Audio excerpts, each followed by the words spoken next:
नमस्कार दोस्तों, मैं हूं मुकेश कुमार। आप देख रहे हैं मुकेश केमिस्ट्री क्लासेस। दोस्तों, आज का टॉपिक है हम लोग का हाइब्रिडाइजेशन। हाइब्रिडाइजेशन का मैं 3 टॉपिक बताया हूँ। कितना 3 टॉपिक, 3 ठो मेथड बताया हूँ। एक ठो ल्यूइस डॉट का है, दूसरा मेथड में भी है, ये तीसरा मेथड है जिसको आज देखेंगे हम लोग। इस आप लोग को तो तीनों मेथड जानना बहुत जरूरी है, क्योंकि आप लोग के पास एग्जाम में इतना टाइम नहीं रहेगा कि इसका हाइब्रिडाइजेशन क्या है।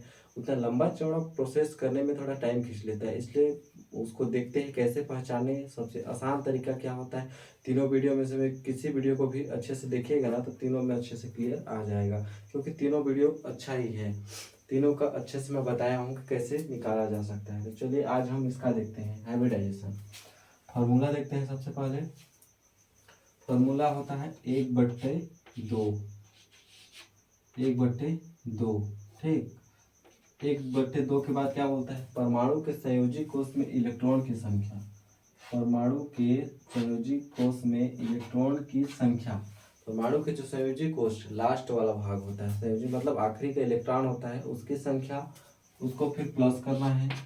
परमाणु के चारों ओर एकल संयोजी परमाणु की संख्या। परमाणु के चारों ओर एकल संयोजी संख्या मतलब क्या समझे, जो केंद्रीय परमाणु होगा उसके सामने कौन कौन से परमाणु जुड़े हुए हैं, कितने परमाणु जुड़े हुए हैं, उसकी संख्या को बताना है। यदि कोई धनायन वाला पार्ट है तो उसके सामने ऋणायन होगा, क्योंकि इतना याद रखिएगा कि धनायन जब कभी भी बोलता है ना तो धनायन में कोई भी एक इलेक्ट्रॉन को त्यागता है। अगर सोडियम के देख लीजिए, सोडियम के भी यदि धनायन चार्ज है Na+ से, तो एक इलेक्ट्रॉन को क्या कर रहा है, त्याग कर रहा है। तो त्याग मतलब एक इलेक्ट्रॉन की उसके पास कमी हो जाती है, उसी को यहाँ पर घटा के बताया है, ठीक। धनायन वाला भाग। वहीं पर ऋणायन वाला भाग क्या होता है, ऋणायन वाला भाग यदि ऋणायन वाला होता है तो वो एक इलेक्ट्रॉन को ग्रहण करना चाहता है। इसका एग्जाम्पल आप देखेंगे फ्लोरीन परमाणु में। फ्लोरीन का क्या बोलते हैं, इलेक्ट्रॉन को ग्रहण करने की क्षमता कितनी होती है, 1 होती है, क्योंकि उसको एक ही इलेक्ट्रॉन की जरूरत होती है, तो हमेशा वो -1 में दिखाता है। या फ्लोरीन -1 में ही दिखाएगा, क्योंकि उसकी ऋण विद्युतता अधिक होती है। और वो -1 में इसलिए दिखाता है क्योंकि उसको एक इलेक्ट्रॉन की जरूरत है, वो ले रहा, इसीलिए उसको जोड़ने के लिए बताया है यहाँ पर, ठीक। तो फॉर्मूला को तो अच्छे से समझ में आ गया होगा। जैसे 1/2 परमाणु के संयोजी कोष में इलेक्ट्रॉन की संख्या, जो बाह्य कोष में इलेक्ट्रॉन की संख्या, परमाणु से जुड़े हुए संयोजी परमाणु की संख्या, फिर धनायन है या ऋणायन है तो उसको लिखेंगे, अगर नहीं है तो फिर 0 होगा, ठीक। तो चलिए कोई उदाहरण देखते हैं, उसमें अच्छे से क्लियर आ जाएगा आप लोग को। तो सबसे पहले देखते हैं छोटा सा एग्जाम्पल है BeCl2। इसमें देखते हैं कौन सा हाइब्रिडाइजेशन होगा, इसका हाइब्रिडाइजेशन देखते हैं। तो चलिए इसी सूत्र पर मान रख दीजिए, 1/2 फर्स्ट वाला। कोष्टक में क्या लिखते हैं, बेरियम के लास्ट में कितने इलेक्ट्रॉन होते हैं, बेरियम का परमाणु क्रमांक होता है 4। लास्ट में कितने इलेक्ट्रॉन होते हैं, 2। लास्ट में 2 इलेक्ट्रॉन होते हैं। तो परमाणु के संयोजी कोष में इलेक्ट्रॉन की संख्या कितनी हुई, वैलेंस कितना हुआ, 2। तो 2 को यहाँ पर प्लस कीजिए, क्या बोला है, प्लस करना है। फिर परमाणु के चारों ओर एकल संयोजी परमाणु की संख्या। परमाणु के चारों ओर एकल संयोजी परमाणु की संख्या, तो कितने परमाणु जुड़े हुए हैं यहाँ पर, क्लोरीन कितना जुड़ा हुआ है, 2। यदि एक और जुड़ा होगा तो उसकी संख्या को लिखेंगे, तो यहाँ पर 2 जुड़ा हुआ है, तो यहाँ होंगे 2। अब इसमें धनायन और ऋणायन देखिए, यहाँ पर कोई धनायन है नहीं ना, ऋणायन है कोई नहीं। तो फॉर्मूला में मान रखिएगा, जैसा चिन्ह दिखा रहा है उसको आप लिखते जाइएगा। -0 कुछ नहीं है तो फिर +0, ठीक। कोष्टक बंद। A0 तो कट ही जाएगा ऑलरेडी, फिर इसको जोड़ दीजिए, 1/2, 2 और 2 4, ठीक। तो इसको इस तरीके से भी लिख सकते हैं, या यहाँ से काट दीजिए, 2 कम 2, 2 दूनी 4, तो क्या हो गया, 2। अब 2 के केस में क्या हाइब्रिडाइजेशन क्या होनी चाहिए, 2 के केस में, चलिए यहाँ पर एक और बता देते हैं। जब आपका 2 हो तो Sp होगा, 3 हो तो Sp2 होगा, 4 हो तो Sp3 होगा, 5 हो तो Sp3b होगा, और 6 हो तो Sp3b2 होगा, 7 हो तो Sp3b3 होगा। तो यहाँ पर कितना आया है, 2। तो इसका हाइब्रिडाइजेशन कितना होगा, Sp। ये हो गया हम लोग का सरल और इजी आसान तरीका। देखिए कितना इजी है यहाँ पर।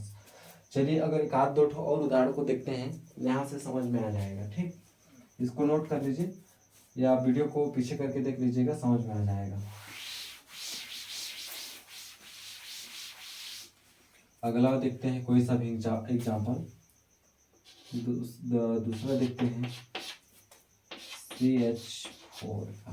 ठीक, CH4 का देखते हैं तो सेम फार्मूला में मान रख दीजिए 1/2 कोष्टक केंद्रीय परमाणु हो गया कार्बन। कार्बन के वैलेंस शेल में कितने इलेक्ट्रॉन होते हैं? कार्बन का परमाणु क्रमांक कितना होता है? 6। तो कितना हो गया? 2 6 2 4 2 4 कितना हो गया? 6। तो लास्ट में कितने इलेक्ट्रॉन हुए वैलेंस शेल में? संयोजी कोष में इलेक्ट्रॉन 4। कितने इलेक्ट्रॉन जुड़े हुए हैं? 4 4 कर दीजिए। यहाँ पर कोई धनायन या ऋणायन नहीं है तो सेम टू सेम फॉर्मूला में मान रख दीजिए 0। कोष्टक बंद 1/2 कितना हो गया? या 8। ये तो कट जाएगा, 8 हो गया। 2 से काट दीजिए, 2 चौको 8। तो इतना कितना है यहाँ पर? CH4 का 4। 4 के केस में देखिए कितना होता है हाइब्रिडाइजेशन? sp3। तो कार्बन का हाइब्रिडाइजेशन कितना होगा? sp3। इसको किसी भी मेथड में निकाल के देखिएगा, एकदम सेम यही फॉर्मूला आएगा। ठीक, अब चलिए अगला देखते हैं। ज़्यादा टाइम नहीं लेंगे क्योंकि ज़्यादा वीडियो लंबी हो जाने से कोई भी दिक्कत नहीं करता, उन्हीं में से मैं भी हूँ। ठीक, अब दूसरा एग्जांपल देखते हैं। तीसरा सरल एग्जांपल बता रहा हूँ ताकि आपको समझ में आ जाए। तीसरा देखते हैं NH3। ठीक, NH3 का देखते हैं कितना हो गया? 1/2। नाइट्रोजन का परमाणु क्रमांक 7, लास्ट में कितने इलेक्ट्रॉन होते हैं? 2 5। तो बैलेंस में कितने इलेक्ट्रॉन हुए? 5। यहाँ पर देख लीजिए भाई, नाइट्रोजन का परमाणु क्रमांक 7 तो 2 5। ठीक है, बैलेंस में कितने इलेक्ट्रॉन हुए? 5 प्लस कितने इलेक्ट्रॉन जुड़े हुए हैं? 3। ठीक, यहाँ पर कुछ धनायन ऋणायन नहीं है तो 0। ये तो कट गया, 1/2 8 2 चौको 8। तो NH3 में कितना कौन सा हाइब्रिडाइजेशन हुआ? 4 आया है। तो यहाँ का हाइब्रिडाइजेशन क्या है? sp3। देखिए कितना आसान तरीका, ये रहा आपका सरल और सिंपल वे पे। अब चलिए देख लेते हैं 8 धनायन और ऋणायन वाला भाग, ताकि उसमें और अच्छे समझ में आए कि धनायन और ऋणायन का भी यूज कैसे होता है उसको। ठीक,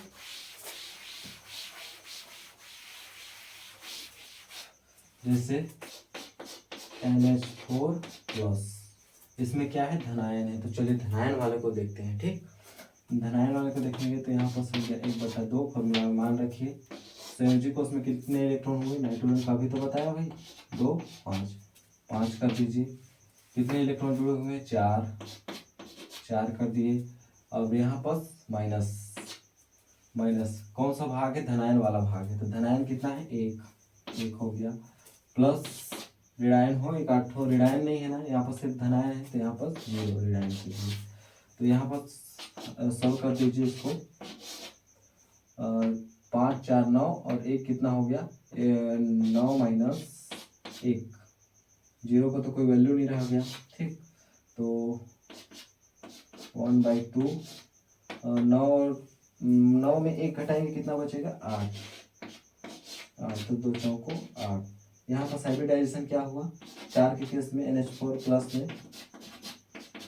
NH4+ में हाइब्रिडाइजेशन क्या हुआ? sp3। देखिए कितना आसान है, कितना आसान है। अगर इसको अच्छे से शुरू से देखेगा ना तो बहुत अच्छी तरीके से निकाल सकते हैं किसी भी एटम का। ठीक, अब अगला मेथड देखते हैं। कोई सा भी ऋणायन ले लेते हैं, जैसे BF4- का। ठीक, ये माइनस वाला भाग का देखते हैं। तो इसके लिए देखेंगे 1/2 फॉर्मूला में ही मान रखना है ना। 1/2 कहाँ से आ रहा है उसको आप देख लीजिएगा। बोरान का परमाणु क्रमांक कितना होता है? 5 2 3। ये हो गया इसका इलेक्ट्रॉनिक बैलेंस में कितने इलेक्ट्रॉन है? 3 प्लस कर दिए ये वाला भाग। अब कितने परमाणु जुड़े हुए हैं? 4। ये हो गया 4। अब धनायन वाला कोई भाग है नहीं तो 0 प्लस कौन सा हो गया? कितने ऋणायन जुड़े हुए हैं? 1। अगर यहाँ पर 2 होता तो हम 2 काउंट करते, 3 होता तो 3 काउंट करते, लेकिन कोई भी सा भी नहीं है तो कितना हो गया? 1। एक के लिए एक, ठीक। तो 1/2 सॉल्व कर दीजिए। 3 और 4 कितना हो गया 7, माइनस का तो कोई फर्क पड़ेगा नहीं, +1, ठीक। तो 7 और 1 कितना हो गया 8, 1/2 8, 2 चौको 8, कितना आ गया 4, BF4 माइनस में इसका हाइब्रिडाइजेशन कितना हो गया 4। 4 के केस में क्या होता है sp3। देखिए कितना आसान है, कितना आसान है। अब इसी को और अच्छे से देखिएगा तो समझ में आ जाएगा। चलिए अगला देखते हैं, वीडियो को लंबा ना करते हुए। चलिए देखते हैं XeO2F2, ठीक। इसका देखते हैं 1/2। जिनोन के परमाणु क्रमांक कितना होता है, बैलेंस में कितने इलेक्ट्रॉन होते हैं 8, ठीक। तो 8 कर दीजिए। कितने परमाणु जुड़े हुए हैं, यहाँ पर 2, यहाँ पर 2, 4, और माइनस कर दीजिए। कोई धनायन वाला भाग नहीं है तो 0, ऋणायन वाला कोई भाग नहीं है तब पर भी 0, ठीक। ये तो कट गया आपका 1/2, 4 8 कितना हो गया 12, 2 छिक्का 12, तो कितना हो गया 6। XeO2F2 इसके केस में कितना हो गया 6। अब 6 के केस में कितने इलेक्ट्रॉन हुए, 6 के केस में कौन सा हाइब्रिडाइजेशन हुआ, ये रहा 6 के केस में sp3d2, sp3d2, ये हो गया आपका हाइब्रिडाइजेशन। किसी का भी बहुत आसान तरीके से निकाला जा सकता है, ठीक। अब यहाँ पर भी तो लगभग सोल्व किए कर ही दिए हैं। चलिए हम चेक कर लेते हैं कि हमारा सही है कि नहीं।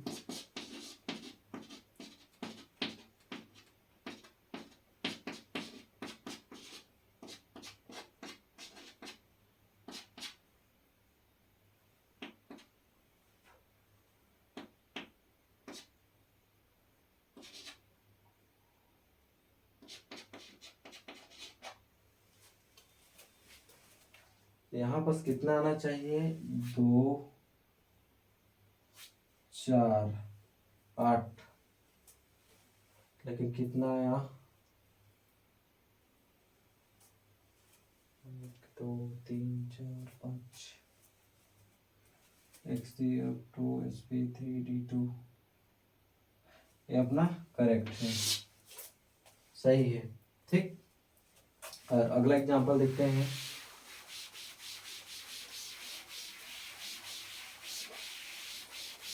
कोई सा भी एग्जांपल ले लीजिए,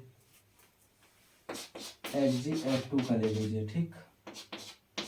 अभी XgO2F2 का देखे थे तो 1/2, जिन्होंने पहले से 8 इलेक्ट्रॉन कितने परमाणु से जुड़ा हुआ है 2, ठीक। और प्लस ऋणायन या धनायन को कुछ है नहीं तो यहाँ पर 0 + 0, ये कट गया आपका 1/2, 10, 2 पंचे 10। 5 के केस में कितना हाइब्रिडाइजेशन होगा sp3d, ये हो गया आपका हाइब्रिडाइजेशन।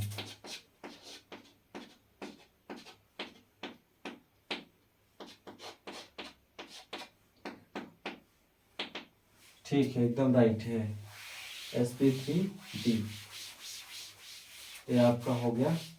इस वाले मेथड पे क्या बोलते हैं, ये तो बहुत लंबा है दोस्तों, ज़्यादा बेटर होगा आप मेरे पहले वाले वीडियो को देखिए, वहाँ पर लेविस डॉट का बताया हूँ, उसमें बहुत अच्छी तरीके से बताया हूँ कि कैसा होता है। वहाँ पर और अच्छे से समझ में आ जाएगा, इतना लंबा चौड़ा करने की जरूरत नहीं पड़ेगी। तब पर भी इसका इस फार्मूला को भी आपको याद रखना बहुत जरूरी है, क्योंकि सभी जगह हर फार्मूला काम नहीं करता। आपको तीनों फार्मूला पता होना चाहिए ताकि एक न एक अच्छे से काम करे। क्या बोलते हैं अपना कंफ्यूजन दूर कर लीजिए कि मेरा आंसर सही है कि नहीं, ठीक। तो इसको भी याद कर लीजिएगा। तब मिलते हैं अगले नए टॉपिक पे, तब तक के लिए धन्यवाद।